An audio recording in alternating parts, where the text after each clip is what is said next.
एक बहुत सुंदर भजन है और उस भजन की पंक्तियां मुझे बहुत प्यारी लगती हैं। सूनी हो गई भारत माँ की गोदी है घनश्याम, कृष्ण मुरारी आजा, सुदर्शन धारी आजा। ये पंक्तियां अभी जब जन्माष्टमी पे मैंने सुनी, या मैं जब भी कभी इस भजन को सुनती हूं, तो हृदय में एक उत्साह पैदा होता है, उमंग पैदा होता है। श्री कृष्णचंद्र जी महाराज योगीराज एक ऐसा व्यक्तित्व है कि इस पूरे धराधाम पे ऐसा कोई भी मनुष्य नहीं जो उनके नाम से परिचित ना हो। कोई व्यक्ति ऐसा नहीं है। वो व्यक्ति हैं, अगर आप महाभारत को पढ़ेंगे तो महाभारत में जब युधिष्ठिर राजसूय यज्ञ करते हैं और वो भीष्म पितामह से पूछते हैं कि अर्घ्य पूजा किसे प्रदान की जाए, कौन यहाँ पे श्रेष्ठ है, ज्ञान में, बल में, कौन है ऐसा व्यक्ति, तो भीष्म पितामह कहते हैं वेद वेदांग विज्ञानम बलम चाप्यधिकम तथा नृणाम लोके ही कोन्यो अस्ति विशिष्टः केशवाद्रते। वो कहते हैं वेद वेदांग विज्ञानम, वेद और वेदांगों को जानने वाला। वेद अर्थात 4 वेद, ऋग्वेद, यजुर्वेद, सामवेद, अथर्ववेद, और वेदांग शिक्षा, कल्प, व्याकरण, निरुक्त, छंद, ज्योतिष। उन्होंने कहा वेद वेदांगों को जानने वाला, इनके ज्ञाता, अर्थात जो वेद वेदांगों में पारंगत है। और आगे कहते हैं बलम चाप्यधिकम तथा, ऐसा नहीं उनको केवल शास्त्र ज्ञान हो, क्योंकि हमारे यहाँ कहा जाता है शस्त्रेण रक्षिते राष्ट्रे शास्त्र चर्चा प्रवर्तते। शस्त्र अस्त्रों से रक्षित राष्ट्र में ही शास्त्र चर्चा, अध्यात्म चर्चा संभव है। तो स्वाभाविक है कि जो हम सभी के उपास्य हैं वो श्री कृष्णचंद्र जी महाराज, जो आदरणीय है, पूजनीय है, वो केवल शास्त्रों में निपुण तो नहीं होंगे। तो भीष्म पितामह कहते हैं कि बलम चाप्यधिकम तथा, वो शास्त्रों में ही नहीं अपितु बल में भी बहुत अधिक है। नृणाम लोके ही कोन्योस्ति, इस समय लोक में ऐसा कौन है, विशिष्टः केशवाद्रते, केशव के अतिरिक्त ऐसा इस लोक में कोई नहीं है जो इतने वेदांगों का ज्ञाता हो और बल में भी श्रेष्ठ हो। तो अर्घ्य पूजा कृष्ण जी को प्रदान करनी चाहिए। तो हम सभी जानते हैं कि ऐसे महान व्यक्तित्व जिनके लिए भीष्म पितामह जैसे व्यक्तित्व ने इतनी प्रशंसा की, जिन्होंने महाभारत में उनकी स्तुति की, उनका एक पुत्र था प्रद्युम्न। जब महाभारत को आप पढ़ेंगे तो महाभारत में पाएंगे कि कृष्ण जी ने, उनकी पत्नी ने, माता रुक्मिणी ने कहा कि मुझे आप जैसा पुत्र चाहिए जो आपके जैसा हो। तो महाभारत में श्लोक आता है कि वो उनका जो पुत्र था, 12 वर्ष तक उन लोगों ने तपस्या की, माता रुक्मिणी ने और श्री कृष्ण जी ने, और 12 वर्ष तक तपस्या करके, और वो पंक्तियां हैं कि ब्रह्मचर्य महद घोरम तीर्थवा 12 वार्षिकम हिमवत पार्श्वमास्थाय, और हिमवत पार्श्वमास्थाय यो मया तपसार्जितः।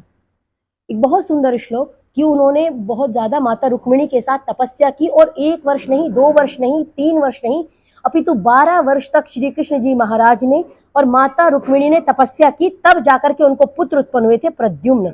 और महाभारत में इस चर्चा में आता है कि ब्रह्मचर्य महद घोरम तीर्थवा 12 वार्षिकम हिमवत पार्श्वमास्थाय यो मया तपसार्जिता, अर्थात जो मेरे द्वारा तप से प्राप्त किया गया प्रद्युम्न। तो आगे उन्होंने और पंक्तियां हैं, आप आगे पढ़िए। समान व्रतचारिण्याम रुक्मिण्याम यो अन्वजायत सनत कुमार तेजस्वी प्रद्युम्नो नाम मे सुतः। कृष्ण जी कहते हैं कि मेरे पुत्र का नाम प्रद्युम्न है, जो मैंने तप से अर्जित किया। तपसा 12 वार्षिकम, 12 वर्ष तक तपस्या उत्पन्न करने के बाद कृष्ण जी महाराज ने एक पुत्र उत्पन्न किया जिनका नाम प्रद्युम्न था। वो बिल्कुल हुबहू कृष्ण जी जैसा दिखता था कि दोनों में भेद नहीं हो पाता था कि प्रद्युम्न चल रहे हैं या श्री कृष्ण चल रहे हैं। ऐसे व्यक्तित्व, ऐसे व्यक्ति जिन्होंने अपने जीवन में, ऋषि दयानंद लिखते हैं कि उन्होंने अपने जन्म से, ऋषि दयानंद के शब्दों में बताती हूँ, उन्होंने लिखा देशो श्री कृष्ण का चरित्र महाभारत में, श्री कृष्ण जी का इतिहास महाभारत में अत्युत्तम है। उनका गुण, कर्म, स्वभाव और चरित्र आप्त पुरुषों के सदृश है, जिसमें कोई अधर्म का आचरण श्री कृष्ण जी ने जन्म से मरण पर्यंत बुरा काम कुछ भी किया हो ऐसा नहीं लिखा। अर्थात आप जब सत्यार्थ प्रकाश को पढ़ेंगे तो ऋषि दयानंद लिखते हैं कि जन्म से लेकर मृत्यु पर्यंत श्री कृष्ण ने कोई बुरा कार्य नहीं किया। ऐसे महापुरुष, आज जब उन महापुरुष के बारे में इतनी छिचालेदार होते हुए, अभी आप एक वीडियो देखिए, मैं आपको दिखाती हूँ क्या चरित्र था उनका, कितने उज्जवल व्यक्ति थे। और आज ये जो आप वीडियो, अभी एक वीडियो आपको देखिए पहले।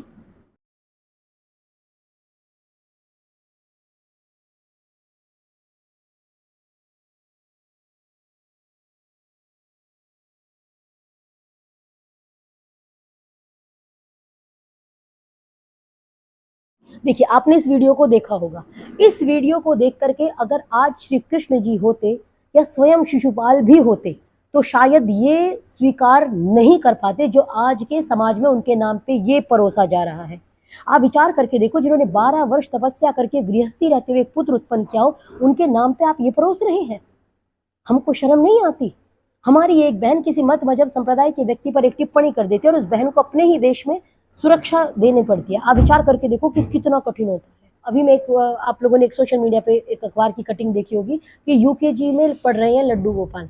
आप विचार करके देखो, श्री कृष्ण जी महाराज, जिनको इतना, जो वेद वेदांग के जाता थे, जिन्होंने सांदीपनी मुनि के आश्रम में जाकर के कृष्ण जी और बलराम जी ने विद्या ग्रहण की, जो स्वयं गुरुकुल शिक्षा से पढ़े लिखे थे, जो स्वयं महर्षि सांदीपनी के आश्रम में गए, आज हम भक्तों ने उनको कॉन्वेंट में प्रवेश करा दिया। आप विचार करके देखो, इसको उत्थान कहते हैं कि पतन कहते हैं जी। जिन श्री कृष्ण जी महाराज ने हमको श्रीमद् भगवद गीता जैसा ज्ञान दिया, आज आप विचार करके देखो कि हमने उनको छलिया बना दिया। क्या नहीं बनाया? ऐसा कौन सा लांछन है जो उन पर नहीं लगाया?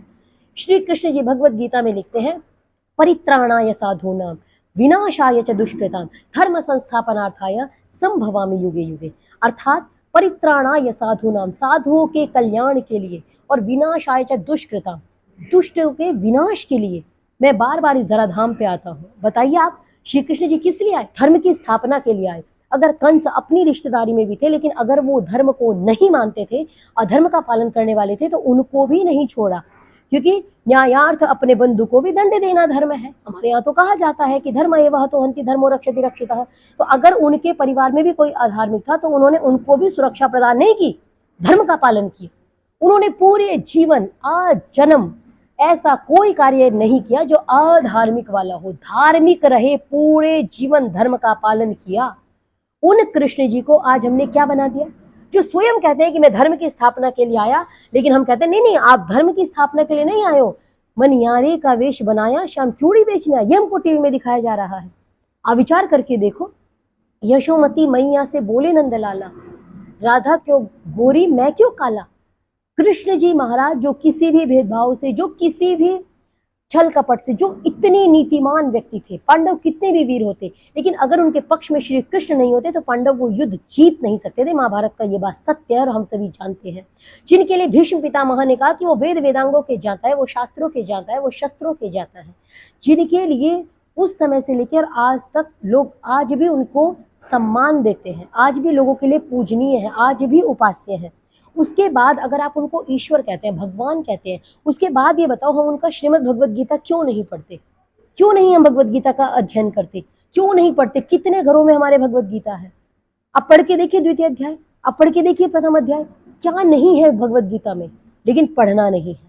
हमको तो बता दिया गया महाभारत घर में रखने से लड़ाई हो जाती है। आप बताइए, जिस महाभारत में गीता जैसा ज्ञान हो, भीष्म पर्व से ही तो लिया गया भगवद गीता महाभारत के, जिसमें गीता जैसा ज्ञान हो, वो है ना, जिनकी गीता का संदेश हमें दे रहा सतत निर्देशन, जी उनको हम करते वंदन, उनको हम करते वंदन। जिन्होंने भगवत गीता जैसा ज्ञान दिया, और जिस महाभारत में भगवत गीता जैसा ज्ञान हो, उसको पढ़ने से घर में महाभारत हो जाएगा। तो हम आज सभी सनातनी लोग प्रेरणा लें और अपने आदरणीय लोगों का, अपने उपास्यों को कम से कम इस हद तक, चाहे वो शिव जी हो, चाहे वो श्री राम हो, चाहे वो श्री कृष्ण हो, आज उनके नाम पे जो ये भद्दा मजाक चल रहा है, एलकेजी में पढ़ रहे हैं, ये देख करके मेरे को इतना अजीब लगा कि जो पूरी जिंदगी गुरुकुलों की वकालत कर रहे हैं, आपने गुरुकुल में प्रवेश क्यों नहीं कराया? अगर आपको कराना ही था, आपकी श्रद्धा थी, आप कॉन्वेंट स्कूलों में भेज दिए। श्री कृष्ण जी किस दिन कॉन्वेंट स्कूलों में गए? कब उन्होंने कॉन्वेंट स्कूलों की वकालत की? तो मैं फिर कह रही हूँ कि आंधियाँ चलने लगी हैं, ज्वार को पैदा करो, और कंठ में क्रंदन नहीं, हुंकार को पैदा करो। फिर से सजने लगी है कुरुक्षेत्री समय की भूमिका, पार्थ तुम गांडीव में टंकार फिर पैदा करो, पार्थ तुम गांडीव में टंकार फिर पैदा करो। सबसे प्राचीन है सत्य सनातन वैदिक धर्म, लेकिन जितना हमने अपने आराध्यों का मजाक बनाया है, इतना किसी भी मत मजहब संप्रदाय के आराध्यों का मजाक नहीं बना। आप एक टिप्पणी करके देखो, आपको घर में कैद होने पे मजबूर होना पड़ जाएगा, लेकिन हमारों पे कोई भी टिप्पणी कर जाता है। तो हम सभी अपने कर्तव्यों को समझें, और श्री कृष्ण जी के यथार्थ स्वरूप को अगर आपको जानना है तो कृपया मैं आप सभी से निवेदन करूंगी कि आप अभी महाभारत का अध्ययन आप सभी अवश्य करें, महाभारत को अवश्य पढ़ें, अपने घरों में अपने बच्चों को श्री कृष्ण जी का चरित्र सुनाइए, ताकि हमारे बच्चे उनसे प्रेरणा लेकर के धर्म की स्थापना के लिए संघर्ष करें, प्रयत्न करें, और हमारे बच्चे श्रीमद् भगवद गीता का, श्री कृष्ण का सही चरित्र जाने, जिससे कि हमारे बच्चों को कोई बहला फुसला ना पाए। जय श्री कृष्ण।